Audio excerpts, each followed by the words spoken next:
বন্ধুগণ, একটি বিশেষ ঘোষণা। ভোট আসছে, আপনারা কেউ মারামারি করবেন না, কাটাকাটি করবেন না, হানাহানি করবেন না।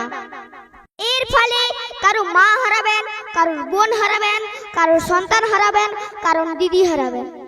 ভোটে কোনোদিন নেতা মন্ত্রী মারা যায় না, মারা যায় আপনার আর আমাদের ঘরের মানুষ।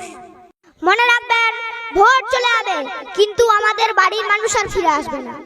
তাই আপনাদের নিকট বিনীত অনুরোধ, সুস্থ নির্বাচন উপহার দেবেন। তাই চেষ্টা করবেন সবাই যাতে সুস্থভাবে ভোট দিতে পারেন। ভোট আপনাদের অধিকার, তাই চেষ্টা করবেন সবাই যাতে সুস্থভাবে ভোট দিতে পারেন। কারো কথায় প্রভাবিত হবেন না। আপনার অধিকার আপনি নিজের মতো করেই প্রয়োগ করার চেষ্টা করবেন।